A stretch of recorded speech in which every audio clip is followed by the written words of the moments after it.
My dear students, peace, mercy, and blessings of Almighty One Allah be on all of you.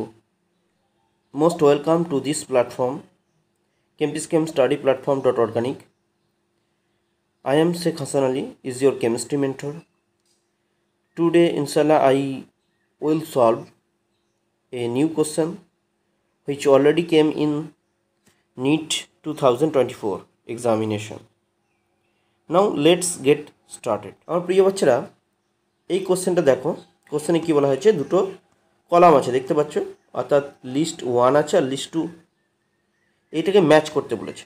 List 1-এ কিছু compound দিয়ে দেওয়া আছে এবং list 2-তে বলা হয়েছে number and type of bonds. Number এবং type of bonds অর্থাৎ বন্ডের সংখ্যা এবং বন্ডটা কেমন ধরনের। মেনলি এখানে সিগমা এবং পাই বন্ড কি না সেটা দেখানো হয়েছে। দেখো কটা সিগমা কটা পাই সেটা বলা হয়েছে। বিটুইন টু কার্বন অ্যাটমস, এটা খুব গুরুত্বপূর্ণ। বিটুইন টু কার্বন অ্যাটমস, কারণ মলিকুল তো দিয়ে দিয়েছে, সেখানে অন্য অ্যাটমের সঙ্গেও তো সিগমা থাকতে পারে, পাই থাকতে পারে, কিন্তু এখানে দুটো কার্বন অ্যাটমের মধ্যে সিগমা এবং পাই বন্ড কী সেটা দেখতে বলেছে। তো ফার্স্ট মলিকুল কী নেওয়া হয়েছে দেখো। ফার্স্ট মলিকুল আছে ইথেন মলিকুল। এ মলিকুলটা হচ্ছে ইথেন মলিকুল আছে। ইথেন মলিকুলটা কেমন হয় তোমরা জানো, একটা সি সিঙ্গেল বন্ড সি হয় এরকম। তাতে রাইট হ্যান্ড সাইডে আমরা বন্ড পূর্ণ করলাম 4টে কার্বনে, 4 ভ্যালেন্সি পূর্ণ করলাম। তো এখানে দেখো কার্বন আর কার্বন এই ইউনিটটার কথা ভাবো। কার্বন কার্বন ইউনিটের মধ্যে কি একটা সিঙ্গেল বন্ড দেখতে পাচ্ছ, এটা কি হয়, সিগমা বন্ড হয় তোমরা জানো। তাহলে ইথেন অর্থাৎ এ যেটা হলো, এটা হলো 1 সিগমা। এ 1 সিগমার সঙ্গে ম্যাচ করবে। তার 1 সিগমা কোথায় আছে দেখো, 1 সিগমা বন্ড এই 3-এর সঙ্গে, 3-র সঙ্গে। তাহলে এখানে এটা দেখা গেল যে এটা 3-র সঙ্গে ম্যাচ করলো, এটা আচ্ছা গেল। তারপরে কি আছে ইথিন। ইথিন মানে কি ডাবল বন্ড, এটা কম্পাউন্ড আছে, অর্থাৎ সি ডাবল বন্ড সি আছে। দেখো এটা ethene, ethene double bond compound. তাহলে এখানে দেখো তোমরা জানো যে একটা সিগমা হয় আর একটা পাই হয়। তাহলে 1 সিগমা প্লাস হচ্ছে 1 পাই। 1 সিগমা প্লাস 1 পাই কোথায় আছে দেখো, দেখো 1 নম্বরে আছে 1 sigma bond and 1 sigma and 2 পাই দেওয়া আছে। তাহলে এটা হলো না। 4 নম্বরে দেখা আছে 1 sigma bond and 1 pi bond. তাহলে আমরা বুঝতে পারলাম বিটা ম্যাচ করছে 4 এর সঙ্গে। ওকে, দেখো নেক্সট দেখো বাচ্চারা, এই যে লিস্ট 1-এ যে সি অপশানটা আছে দেখো, সিটা দেখতে পাচ্ছ। এখানে কি আছে, carbon molecule C2, carbon molecule C2 আছে।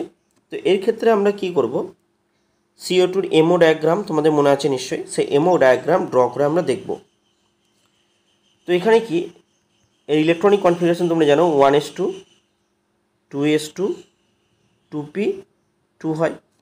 তাহলে এখানে টোটাল 6টা ইলেকট্রন আছে, কারণ অ্যাটমিক নাম্বার কত কার্বন 6। তো আমরা কি করব 1s2 এবং 2s2 যেটা আছে 1s এবং 2s অরবিটাল নেবো না। কারণ দেখো এখানে দুটো কার্বনে 1sও দুটো ইলেকট্রন, আরেকটা কার্বনে 1sও দুটো ইলেকট্রন, টোটাল 4টে। তাহলে বন্ডিং এবং অ্যান্টিবন্ডিংয়ের সমান, তাহলে এটা একে অপরকে ক্যান্সেল করে দেবে, এটা নেবো না। 2sটাও তাই, এটা একে অপরকে ক্যান্সেল করবে, এটাও ড্র করছি না। আমার প্রয়োজন এখানে 2pটা, মানে দুটো কার্বনের মধ্যে যে বন্ডটা সেটা কীরকম, তার নেচারটা কেমন সেটা বোঝার জন্য আমাকে বন্ডটা বার করতে হবে এবং দেখতে হবে সেই ইলেকট্রন কোথায় আছে। চলো পি কেমন হয়, পিতে 3টে orbital px y pz। Right hand সাইডও লিখলাম, কারণ দুটো কার্বন, এটা একটা কার্বন, এটা একটা কার্বনের, দুটো কার্বন। তো এখানে কি হয়, প্রথমে পাই অরবিটাল আসে, তারপরে সিগমা, তারপরে পাই, তারপরে অ্যান্টিবন্ডিংয়ের সিগমা। তাহলে দেখো এটা হচ্ছে পাই, তারপরে হচ্ছে সিগমা 2pz, পাই 2px পাই 2py sigma 2pz, sigma 2pz এটা লিখলাম না। আর এটা হচ্ছে পাই স্টার 2px পাই স্টার 2py। ওকে, আর এটা সিগমা স্টার 2pz। তো এখানে ইন্টারাকশান দেখাচ্ছি আমি যে এইভাবে এমও ডায়াগ্রাম তৈরি হয়। তোমরা সলভ পড়ে থাকবে নিশ্চয়ই, পড়েছো কেমিক্যাল বন্ডিংয়ে। দেখো এবার দেখো একটা পিতে কত ইলেকট্রনগুলো আছে, দুটো ইলেকট্রন আছে। তাহলে এখানেও দুটো ইলেকট্রন থাকবে এই কার্বনটাতে, আর রাইট হ্যান্ড সাইডে কার্বনটাতেও দুটো ইলেকট্রন থাকবে। টোটাল কটা ইলেকট্রন হচ্ছে 4টে। তাহলে পাই 2px-এ প্রথমে একটা ইলেকট্রন প্রবেশ করলো, তারপরে পাই 2py একটা ইলেকট্রন প্রবেশ করলো, যেহেতু এরা ডিজেনারেটেড অরবিটাল, মানে এদের এনার্জি সেম। তারপরে আমার হাতে তো আরও দুটো ইলেকট্রন আছে, তো এখানে পাই টু পি এক্সে আরেকটা, পাই টু পি ওয়াই আরেকটা, টোটাল 4টে ইলেকট্রন প্রবেশ করেছে। দেখো টোটাল 4টে ইলেকট্রন, এই দুটো ইলেকট্রন দিয়ে একটা পাই বন্ড তৈরি করেছে, আর এই ওপরে দুটো পাই টু পি ওয়াই যেটা আছে সেটাতে একটা পাই বন্ড। তাহলে দেখতে পাচ্ছ যে বন্ড অর্ডার কত সেটা আগে দেখে নাও। বন্ড অর্ডার হচ্ছে হাফ ইন্টু এখানে দেখো হাফ ইন্টু এখানে যে বন্ডিং অরবিটাল আছে, বন্ডিং অরবিটাল কতগুলি ইলেকট্রন আছে, 4টে, মাইনাস অ্যান্টিবন্ডিং কোনো ইলেকট্রন নেই, এগুলো তো অ্যান্টিবন্ডিং কোনো ইলেকট্রন নেই, 0। তাহলে 4 - 0/2 মানে হচ্ছে 2। তাহলে বন্ড অর্ডার 2, তার মানে বুঝতে পারছো যে কার্বনের সঙ্গে কার্বনের দুটো বন্ড থাকবে কার্বন দুটোর মাঝে, এবং সেই বন্ড দুটোর নেচার কী হবে। দেখো এখানে এই যে টোটাল দুটো বন্ডে 4টে ইলেকট্রনে আছে কোথায়, পাই টু পি এক্স, পাই টু পি ওয়াই। তাহলে এই বন্ডের নেচার হচ্ছে পাই বন্ড, তাহলে এখানে দুটোই হচ্ছে পাই বন্ড, সিগমা বন্ড হবে না বাচ্চারা, খেয়াল করো।